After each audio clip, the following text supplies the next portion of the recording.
Tes kemampuan akademis pengganti ujian nasional tingkat SMA sederajat.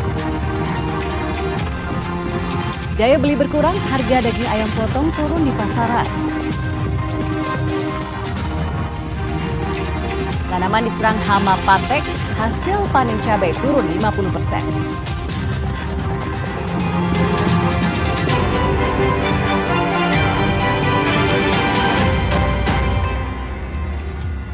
Halo, saudara, apa kabar Anda hari ini? Kompas Jatim kembali hadir ke hadapan Anda. Selain 3 informasi utama tadi, tim redaksi kami telah menyiapkan sejumlah informasi penting dan inspiratif lainnya untuk Anda. Bersama saya Virgianti Kusuma, kita jelang Kompas Jatim di Kompas TV Independen Terpercaya.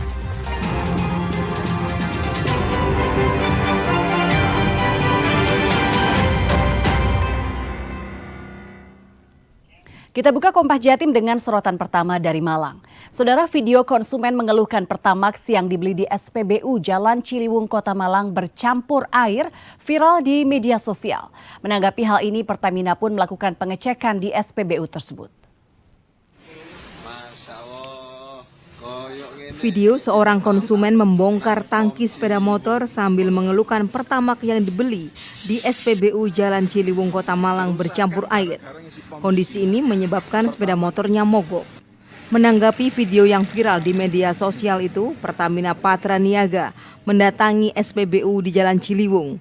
Mereka mengecek dan memeriksa dengan menggunakan tongkat yang sudah diolesi salep di tangki pendam SPBU. Sales Branch Manager Fuel Pertamina 1 Malang, Arga Satya, mengatakan, jika benar ada air dalam tangki, maka tongkat salep akan berubah pink saat terkena air. Namun hasil pengujian menunjukkan tidak ada perubahan warna pada tongkat. Artinya tidak ada bukti kuat adanya air dalam Pertamax yang dijual di SPBU tersebut. Barusan kita sudah melakukan pengecekan.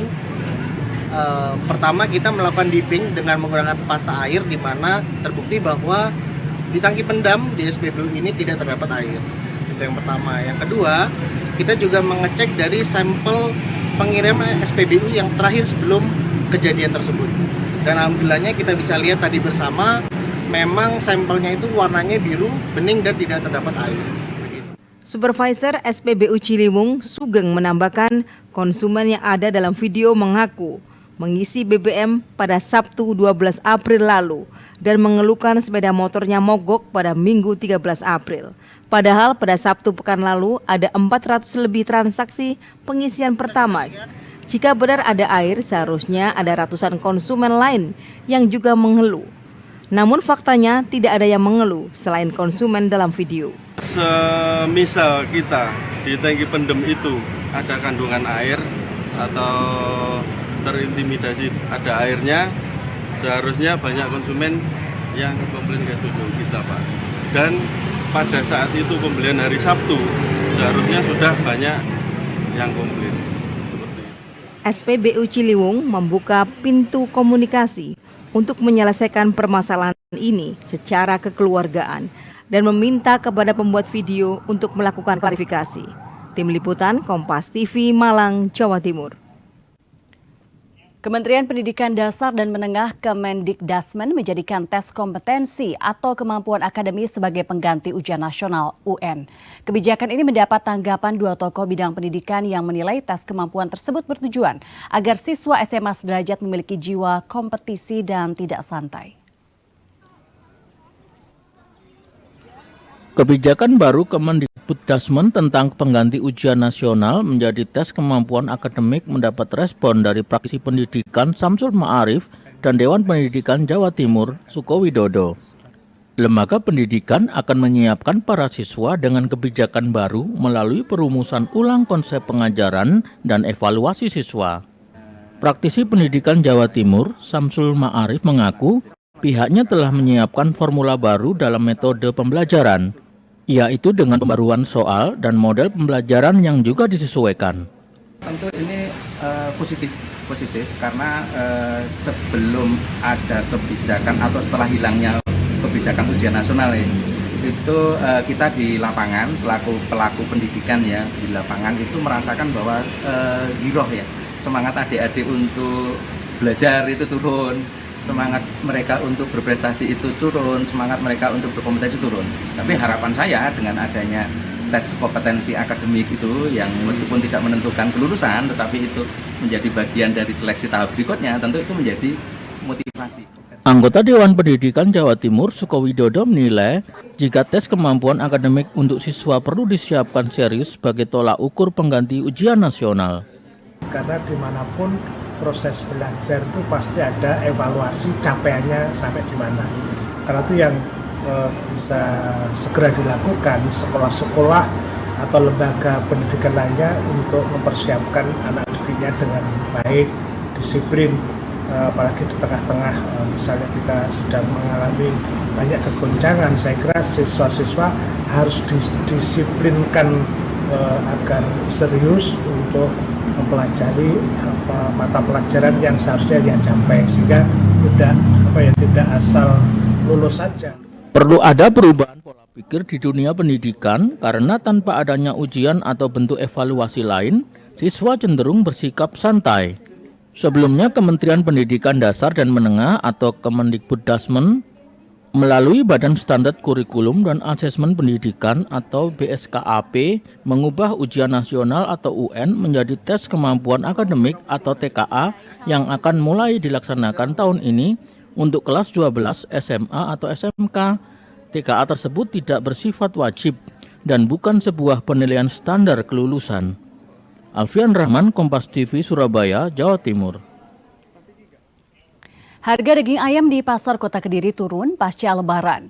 Hal ini terjadi karena berkurangnya daya beli masyarakat terhadap daging ayam sehingga stoknya melimpah. Harga daging ayam di Pasar Setono Petek, Kota Kediri turun dari Rp29.000 menjadi Rp35.000 per kilogram. Menurut pedagang, turunnya harga tersebut karena daya beli masyarakat terhadap daging ayam juga turun pasca Lebaran. Kondisi ini mengakibatkan stok atau ketersediaan daging ayam melimpah di pasar. Saat ini, pedagang hanya menjual 45 kg daging ayam per hari dibanding sebelumnya yang mampu menjual lebih dari 1 kuintal. Minatnya semakin gimana ya? Berkurang ya? Kalau penjualannya sendiri Mas, ketika Lebaran itu sampai berapa? Terus kalau di harganya turun ini seperti apa? Ya kalau ayam naik itu enak Mas jualnya, kalau turun itu sepi Mas. Sementara itu salah satu warga bersyukur harga daging ayam turun karena bisa menghemat pengeluaran. Bisa turun. Oke. Kalau di harga mahal kemarin ada pengurangan pembelian nggak sih Bu? Oh kayak gitu. Sekarang belinya lebih banyak lagi Bu ya.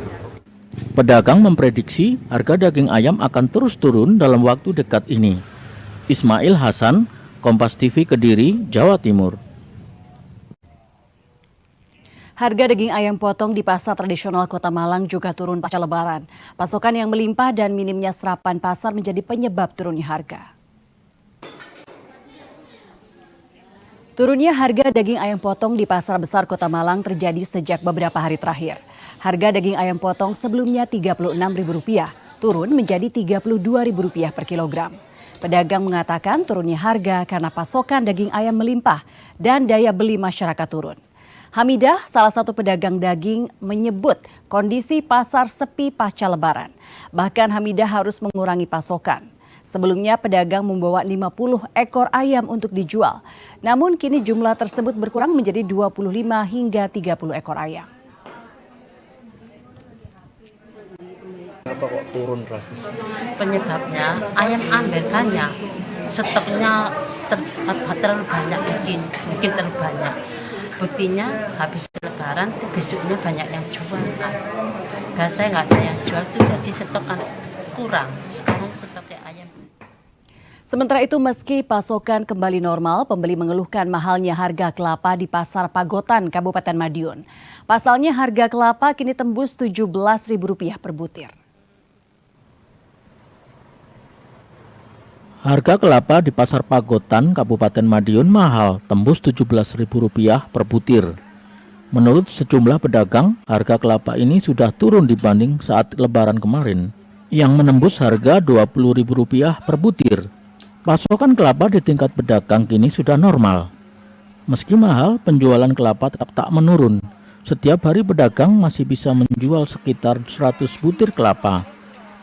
Kelapa yang dijual ini dipasok dari wilayah luar Pulau Jawa.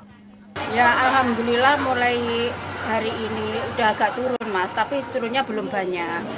Berapa Bu? Iya, kalau sekarang harga jual yang besar itu 16, terus sekalian ongkos selap itu 17. Kalau sebelumnya kemarin tertinggi Kalau berapa? kemarin sampai 20.000.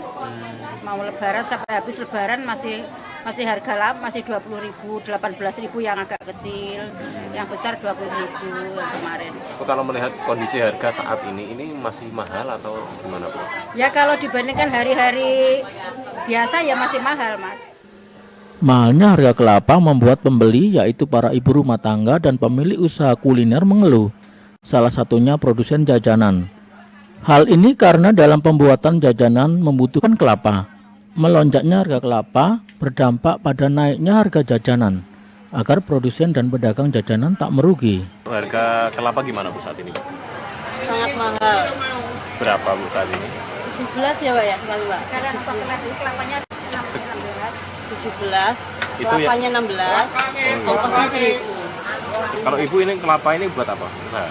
Bikin mendut, Usaha jajanan gitu ya, ya? kue basah. Oh, berarti solusinya harganya dinaikkan? Iya, sementara dinaikin, nanti kalau harga kelapa turun ya harga itu turun. Berapa Bu? Dari sebelumnya berapa? Biasanya harga 1.500, sekarang jadi 2.000 gitu. Gitu, untuk mensiasati agar Ya, nggak rugi gitu ya? Meski harga kelapa mahal, konsumen membeli sesuai kebutuhan. Pembeli berharap harga kelapa turun dan kembali normal seperti sebelumnya. Imam Iswanto, Kompas TV Madiun, Jawa Timur. Harian Kompas dan LPS siap gelar lari maraton 2025. Nantikan informasi selengkapnya usai jeda berikut ini. Tetaplah bersama kami di Kompas Jatim.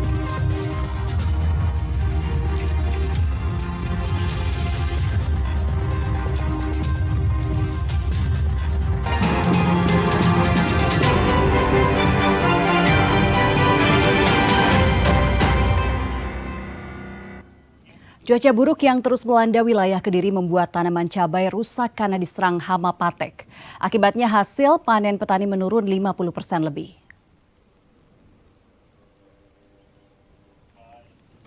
Petani di Kecamatan Ngasem, Kabupaten Kediri terpaksa mencabut sejumlah tanaman cabai karena kering pasca diserang hama patek.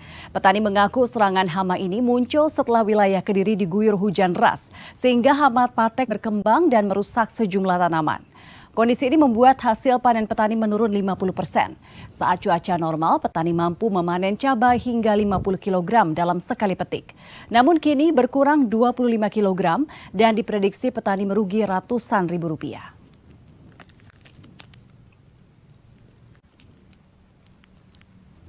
Musim normal biasanya bisa sampai panen berapa kilogram? Satu kali petik. Yang cabai yang tanamannya bagus ya kisaran sampai 50 kilo ke atas lah per bumi 100 runya tuh. Kalau tapi lah tanamannya jelek ya jangan nggak jadi ukuran.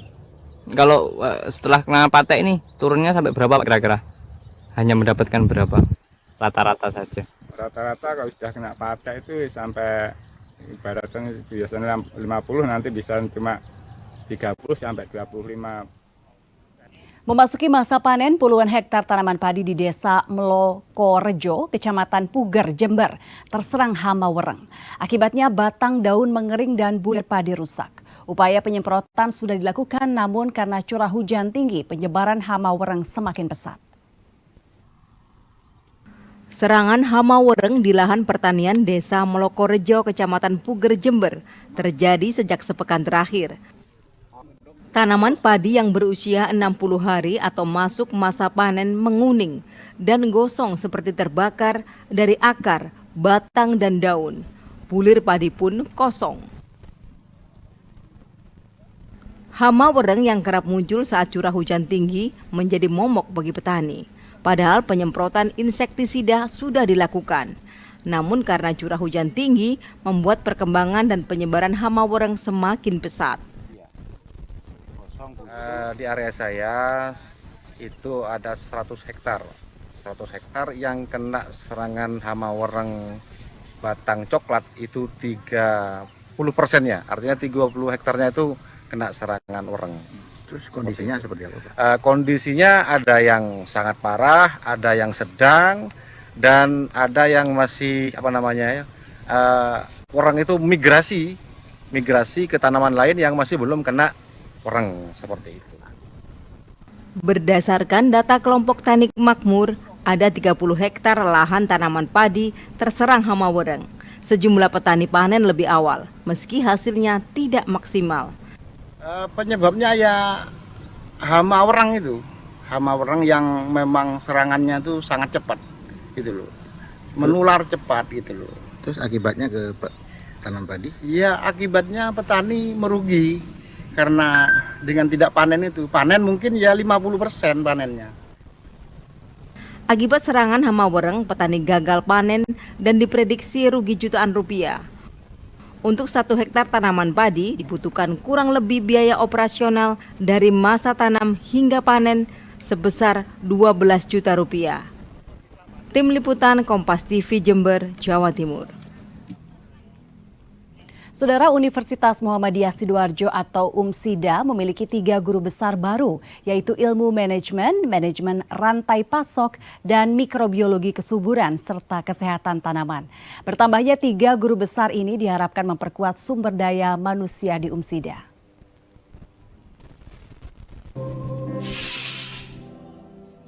Inilah 3 guru besar baru di UMSIDA yang dikukuhkan pada akhir pekan kemarin. Mereka adalah Guru Besar Bidang Kepakaran Ilmu Manajemen Sriyono, Guru Besar Bidang Manajemen Rantai Pasok Hana Catur Wahyuni, dan Guru Besar Bidang Mikrobiologi Kesuburan dan Kesehatan Tanaman Sutarman. Bertambahnya ketiga guru besar ini dapat memperkuat SDM di UMSIDA, sehingga menjadikannya sebagai universitas yang berdampak dan memberikan manfaat bagi masyarakat. Ini menjadi sebuah kebanggaan yang kami syukuri, sehingga tahun ini awal 2020 bertambah 3 guru besar. Kami memprediksikan insya Allah setelah ini akan tambah lagi 3 guru besar di 2020. Harapan kami akhirnya 3 guru besar baru ini memperkuat SDM di UMSIDA ini, sehingga UMSIDA betul-betul menjadi perguruan tinggi yang berdampak dan memberikan manfaat sangat besar bagi pembangunan di Indonesia ini, meningkatkan kesejahteraan masyarakat dan sekaligus melahirkan teknologi yang sangat dibutuhkan pembangunan Indonesia. Dalam pengukuhan ini, Guru Besar Ilmu Manajemen Sriyono menyoroti pengembangan usaha mikro kecil menengah atau UMKM dalam negeri. Penguatan UMKM diharapkan dapat menyokong perekonomian Indonesia di tengah situasi tarif resiprokal yang ditetapkan Amerika Serikat. Kita sebagai stakeholder, semua pihak harus memiliki hal ini. Tidak bisa hanya UMKM sendiri, tidak bisa hanya ke definisi atau pemerintah. Semua duduk bareng bersama. Bagaimana melakukan mitigasi terhadap masalah ini, khususnya mengenai kebijakan oleh pemerintah. Kebijakannya harus sinkronisasi dari hilir, dari hulu sampai ke muara. Dari hilir saja semua. Kemudian akademisi juga begitu.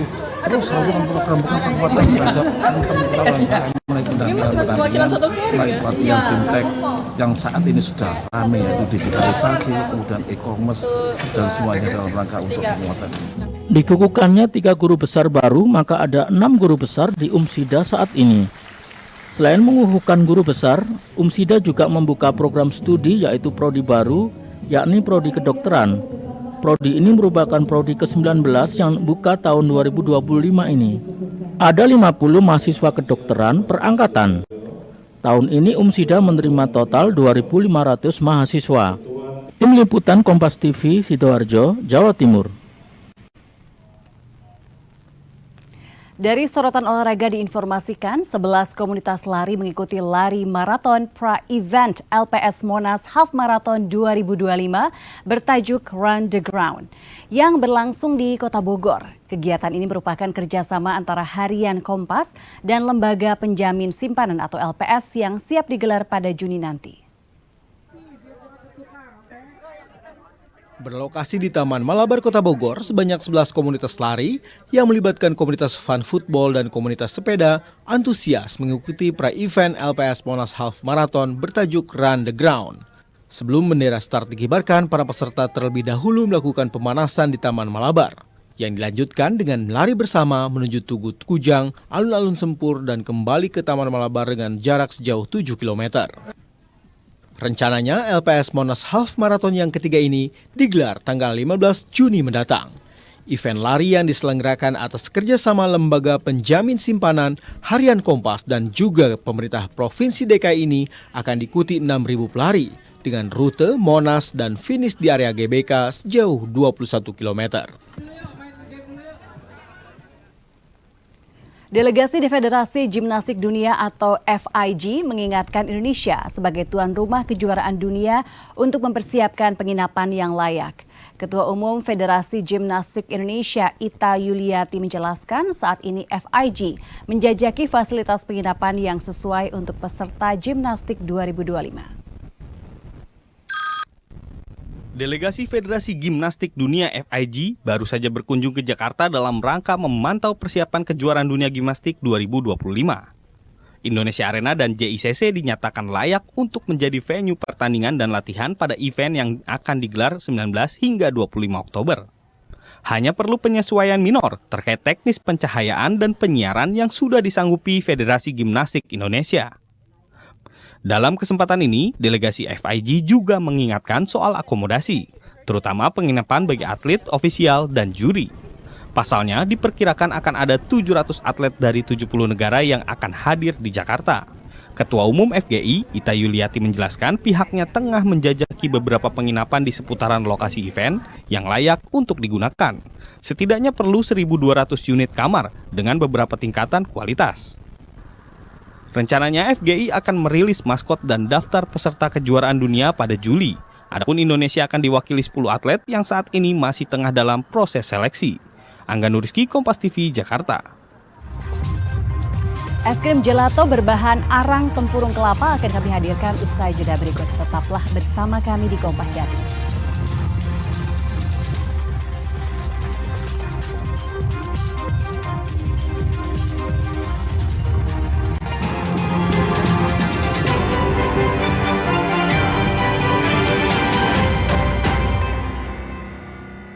Saudara, es krim gelato berwarna hitam kini digandrungi masyarakat. Selain rasanya yang lezat dan nikmat, gelato dari arang tempurung kelapa ini berguna untuk detoksifikasi dan kesehatan tubuh. Dan informasi ini sekaligus menutup jumpa kita di Kompas Jatim hari ini. Jangan lupa saudara untuk menyaksikan live streaming kami di kompas.tv dan channel YouTube Kompas TV Jawa Timur. Kompas TV independen terpercaya. Saya Virgianti Kusuma, sampai jumpa. Melalui inovasi Geoffrey Gunawan Putra Pandu dan Kristiana, es krim gelato dari bahan arang tempurung kelapa atau charcoal sebagai pewarna alami berhasil tercipta. Dua mahasiswa semester 4 Akademi Segis Internasional Surabaya ini memilih arang dari tempurung kelapa untuk kesehatan, sekaligus mengurangi limbah kelapa yang terbuang sia-sia. Proses pembuatan pewarna alami dimulai menjemur tempurung kelapa selama 3 hingga 5 hari di bawah sinar matahari. Kemudian membakarnya di suhu tinggi sekitar 3 jam. Proses ini menghasilkan arang yang dihaluskan hingga menjadi bubuk hitam. Kita lakukan pertama yaitu mencampur bubuk arangnya dengan kuning telur untuk menjadikan warna abu-abu. Lalu kita campur whipped cream, susu operasi dan gulanya, kita campur jadi satu, lalu kita panaskan, tidak sampai mendidih, hanya sampai berasap, lalu kita campurkan dengan kuning telur yang tadi yang udah berwarnanya abu-abu. Mas, ini aman nggak bagi anak-anak karena mengandung karbon dioksida? Untuk charcoal ini aman karena dia berbahan dasar karbon dan juga menggunakannya dalam kuantitas yang kecil. Bubuk arang dicampur kuning telur dan diaduk merata. Kemudian dicampur gula, susu, krim, dan lainnya. Setelah diaduk dan dicampur, lalu dimasukkan ke mesin pembuat gelato. Setelah jadi, disajikan dengan hiasan stroberi agar lebih menggugah selera. seger banget, dapat vanilanya dapat, terus juga ada kecut-kecutnya gitu yang bikin seger gitu. Gimana? Terasa nggak arangnya? Enggak sih, jujur arang dari batok kelapa itu nggak terasa sama sekali. Jadi benar-benar cuma sebagai pewarna aja. Tidak ada yang kayak mempengaruhi rasa. Arang atau charcoal adalah bahan karbon yang mampu menyerap racun atau detoksifikasi di tubuh. Namun penggunaannya charcoal harus sesuai ukuran dan tak boleh berlebihan karena bisa menimbulkan gangguan kesehatan. Hilmi Ardi Antovani, Kompas TV Surabaya, Jawa Timur.